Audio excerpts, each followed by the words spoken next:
Hey you guys, it's Peter, and welcome to my channel, Peterisms, where I tell stories of my life and just little things that I have learned as I have grown into the person that I am today. And I wanted to film all of my videos outside today because it's so beautiful, but it's literally like 86, 88 degrees outside, and it's hot. And I started sitting out there, and I was like, I don't think I can film all these videos out here. So I'm sitting inside in the air conditioning. Little Boo Radley is sitting right next to me, sleeping so gently. Aren't you, little Boo Radley? He said, I am, and I'm ready for some meditation. I actually was going to respond to a comment because it was like a video that I did last week sometime. I got like 3 or 4 comments, and I was like, oh, all of these comments would make such great videos to respond to. But I am currently uploading a video on my phone downstairs, so I can't read the comment, and I don't remember what the comment was. So I will be responding to some comments in the next few videos to come, and doing videos about my life experience related to what people were asking me about. I think a lot of it was about like friendships, relationships, toxicity, negative people, and things like that. So I just wanted to say that. The other thing is, and like I always encourage you guys, if you have a topic that you want me to cover over here and share my life experience about it, or what I've learned about mistakes I've made, or growing through this or going through that, please put it in the comment section below. If there's something about recovery that you'd like me to talk about, some specific topic, please put it in the comment section below. Yeah. Oh, I think one of them was about resentment. It was something to do with resentment towards a family member that was like had addiction issues. It was such a great question because I've been on both sides of that. You know, having my mother who was, you know, an active alcoholic and then got sober, and then myself also, and having people be like resentful at me towards my addiction. So it was such a great question. But yeah, so if you have anything that you would like me to talk about, please put it in the comment section below. I will continue to read the meditations, but I'd also like to share, you know, personal stories from my life. All right, so let's get into the Melody Beatty meditations today. It's May 2nd. Well, yesterday I read from Journey to the Heart. So, well, let's see what Journey to the Heart says today. I'm kind of interested just to see. Okay, April. Let's get into May 2nd. Let's see what she says over here. See the divine all around you. That's interesting. I might read that one because I have kind of a story from therapy about that. Let's read and see what the language of letting go has to tell us. May 2nd. Okay. I didn't even look at yesterday's today in this book. May 1st was recovery prayer, and May 2nd is our higher power. What is this? Let me kind of skim through this one. See the divine all around you. Let's read this one. May 2nd, see the divine all around you. This is from Journey to the Heart. The woman was old, perhaps 90. She had the frailness we sometimes see in the elderly, but her life force was strong, vital. She sat in the cafe eating breakfast with a younger woman. You've been through a lot, the younger woman said. It must be hard since your husband died. How are you doing? The older woman chewed a bite of toast and responded, I'm okay, she said. Everything that's happened has brought me to a closer walk with the Lord. I knew I picked the right meditation. What do you mean by that? The younger woman barked. This is what I mean, the older woman said. I see God more in everything, in people and things, in the world, in myself. It's just a closer walk. I smiled to myself, quit eavesdropping, and finished my breakfast. Every religious faith has its own language. Each has its own frame of reference. But most roads lead to the same destination, taking our place in the divine rhythm of life, recognizing divinity in all that is, in others, and ourselves, and in all the creations of the universe.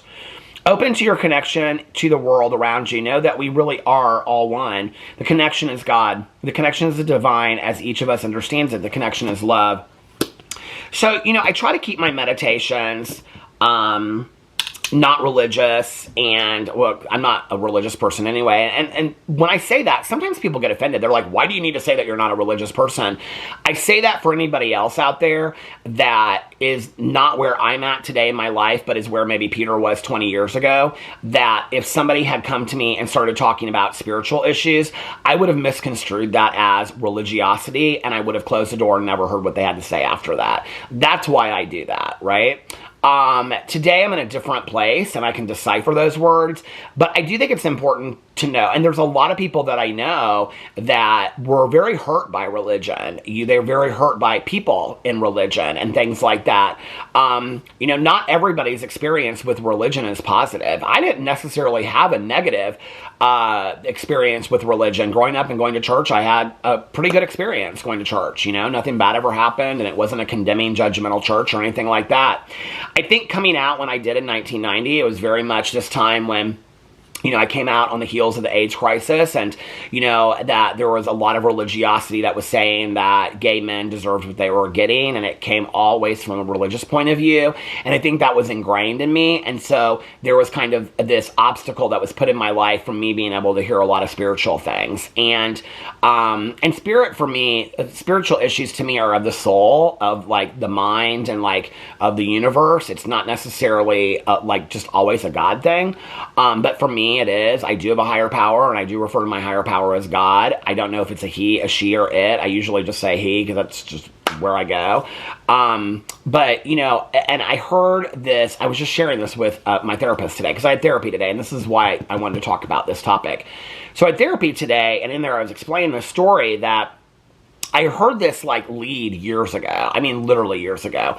And in the lead, this woman is talking to another woman on the beach. I think it's in Hawaii, and, like, the one woman is younger and earlier in sobriety, and the other woman's older, and she's got, like, 40 years of sobriety, and the younger woman's asking this older woman all these questions about God, and is God this, and is God that, and what does God want for this, and what does God want for that, and the older woman looks at her, and she says, look at all the people swimming in the beach, enjoying the ocean and the sunshine. Look at all the people that are, like, laying out, enjoying the sunshine. She's like, it's like you have a huge umbrella up, and you are stopping the sunlight of the spirit from getting to you, because you're asking all these questions.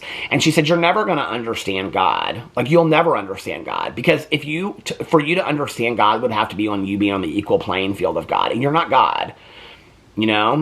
There's a God and I'm not it. And you're not God. And anything that is a power greater than you is on a bigger level that you'll never understand that, and you don't have to. And that simplified things for me to a level where I just realized there's something bigger than me, and it's out there, and I do believe that. You don't have to. I try to kind of, like, make my meditation videos over here, like, across the board, but I'm just sharing my experience today of what I believe in. It wasn't an easy road for me to get there, but, I am today somebody of, I would say very strong faith, and I am somebody that believes in a higher power, and I do believe that there's somebody out there. I don't necessarily believe the same things I believed, let's say, 15, 20 years ago. I don't believe that everything, that action is attached to a meaning. I don't think things happen for reasons. I think there are lessons to be learned from the things that happen, but I do believe that there is an overseeing force to things out there. And I was sharing, so we're doing this trauma narrative. We're almost at the end. Today was question 9. We have one more question. We were, like, going to do it at the very end. And I was like, no, let's just do it we're meeting next Tuesday. I was like, let's just do it next Tuesday, and then we can close it out, and then we can, like, look back at the whole thing. He was like, yeah, I think that's what we'll do. So today was about, like, and going through the trauma, like, what support systems did you have in place? Like, what did you lean on? And I was talking about, like, him and, my sponsor and my husband and Tanya and friends and family and things like that. But, I said, it's interesting because when you ask that question, like, the one thing I go to is this night. And so it was, I don't know, a couple months after the accident. It was the first night that I had gone back to going to a meeting. And I went to this meeting. I've shared the story online before, but I went to this meeting, and I don't know if I shared this actually online. I've shared it in meetings a lot. But I went to this meeting, and I shared about the accident and what had happened, and I'm, like, bawling and crying and whatever, right? And I'm like, I don't know where God is in any of this. I was very confused. Like, that was one of the questions I ask a lot. Like, where is God in this? Like, this doesn't make sense to me. I don't understand this. Like, where is God, right? And this guy that I'm friends with in a meeting, he shared with me this story about the wheelbarrow analogy, which is something that we use in recovery, but it's something like that I've since Google searched it, and there's, like, several different tellings of it. It's kind of like folklore a little bit. And it's about, like, there's one telling of it. It's like this guy and his wife at Niagara Falls. But the one that I heard was this guy at the Grand Canyon, and he's going over the Grand Canyon. He's got this tightrope, and and this guy's watching him, and he goes over the tightrope with a wheel. He gets in a wheelbarrow, and he goes over this tightrope, and he comes back. And when he comes back, he looks at the guy, and the guy's, like, looking at him, right? And he goes, do you believe that I can make it over the tightrope and back in the wheelbarrow? And the guy looks at him, and he goes, yeah, I just saw you do it. Of course I believe that you can do it. And he goes, do you have faith that I can make it across the wheelbarrow and back? And the guy looked at him, he goes, I mean, I guess. And he goes, get in the wheelbarrow. And I heard that story that night. I got out of the meeting and Alex had texted me and called me, and I usually leave my phone in the car or turn it off. And Alex had texted me, so I think my phone was in Tanya's car, or I turned it off or something, but I got out of the meeting and Alex had texted me and called me multiple times. And I was like, oh my God, what is going on? Well, that past week, Tucker, our dog, had not been doing very well. And so I called Alex immediately and I was like, what is going on? And he was like, Tucker's not doing good at all. And that was the night that we had to take him to the vet, and that was Tucker's last night. And I remember I got home that night, and it was such an emotional night, and we were at the vet for hours, and, it just, Boo Radley and Tucker had never spent a night apart their entire lives. They were litter mates, and so Alex asked the vet if, he could get Boo and bring him there, and so he did, and it just was just like this, it was just this moment, And I remember we got home that night, and Alex was just exhausted and went to bed, and I was standing outside and taking Boo Radley out, and he was sniffing the air and stuff, and I looked up at the sky, and I had this moment where I was like, you say a lot about God moments and God this and God that, but are you really in the wheelbarrow? I mean, I had this life-changing moment that night. Life-changing moment. Because I was like, okay, first the accident that I couldn't control, and it came out of nowhere, and all these people are affected by it, and a man dies, and his whole family's affected by it, and on and on and on, right? And then there's all this stuff that happens afterwards. And there's this huge police investigation. All this stuff is going on. And I have all these medical issues as well. And then Tucker passes away. And I'm like, God, I don't know where you are in any of this, right? I was so confused. And I'd just been talking about that earlier in the meeting, that I was like, I couldn't find God in any of this. Where was God in any of this, And I was like, I don't know where God is in any of this. And I thought back on what my friend had told me about the wheelbarrow analogy, right? And I, literally standing there with Boo Radley, smelling the grass at my feet. I'm, looking up at the sky. I don't know why, but I always look up at the stars, right? At night. And I think about, God. And I know God's not in the stars, but I always look up there at night. And I'm sitting there and I'm thinking, are you in the wheelbarrow, Peter? Or are you just talking a bunch of crap? Are you in the wheelbarrow? Do you have faith that there's more going on here? Do you believe that? Do you believe it, or is it just something that you say? And I was like, because you need to get your ass in the wheelbarrow. That moment, I was like, you need to either be done with God or get in the wheelbarrow. There's when you say, and this is a recovery thing, but God either is or he isn't. God either is or he isn't. You need to either get in the wheelbarrow or be done with God. Just write God off. And I was like, okay, it's time to get in the wheelbarrow. It's time to stop praying for the same thing 15 times, because God doesn't need to be reminded of what my prayers are. It's time to stop second and third guessing what I put my faith into. That my higher power, whatever. It's stop trying to figure out meaning when there is no meaning, And that moment changed everything for me. And I was telling my therapist today, that defining moment was really what gave me the power through. And I'm not going to say that I don't ever question things from now on. I have my moments, but I go back to that moment immediately. I go back to that moment, right? Because I can't control shit anyway. I can't control stuff anyway, and that happens. There's certain things I can control, and there's a lot that I can't, right? And so, I always think back to that moment. And when I'm going through something and I start getting in my head wanting to play God, and I'm like, nope, get in the wheelbarrow. Get in the wheelbarrow. You can't control this, And I was telling him this today, and I was like, that was a pivotal moment for me.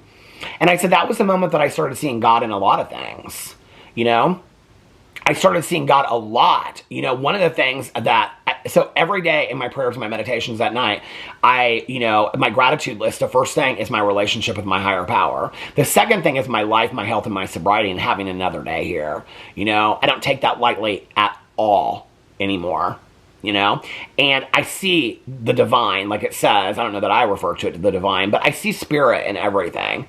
I see spirit in the way that my dog stretches on the bed and Boo Radley runs in the yard when the neighbor calls his name, you know, and gets so excited. I see spirit in comments that you guys leave me. You know, I see spirit and soul and the divine, you know, on a beautiful sunny day or a thunderstorm outside, or just opening the window late at night while I'm watching The Walking Dead and the air coming in. I feel spirit and soul and the divine and all of that. And I've been able to see that because life has slowed down for me since I've gotten in the wheelbarrow. That was an important moment for me. That was a life-defining, changing moment for me. Because I was like, where is God? And I don't think there is one. If there was a God, God wouldn't do things like that. Those are the moments, I think, that test your faith the most. Those are the moments where if you have any spiritual belief whatsoever, if you're willing to toss it out the window because things don't go your way, that's when you need to be getting in the wheelbarrow. And that's what I did that day. And I don't know how, I mean, for me, honestly, going to that meeting that night, which I was resistant to going to anyway, because I was in a lot of back pain. I didn't want to sit in a metal chair. I didn't even know if I could sit for an hour and things like that. I had to get up, you know, and whatever. So I was like very resistant. And my husband and Tanya were both like, no, you're going. And so I did, you know, and I heard something that I needed to hear in that meeting that night. I don't know. Was that a God moment? Was that a God thing? I have no clue. But it completely changed my perspective on how I look at the world now, you know, and I'm forever grateful for it.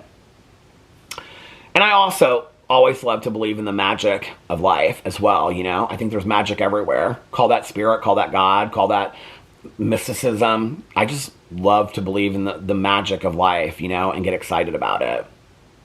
Anyway, let me know what you think about all that in the comment section below. I love you guys, and I will see you tomorrow. Bye.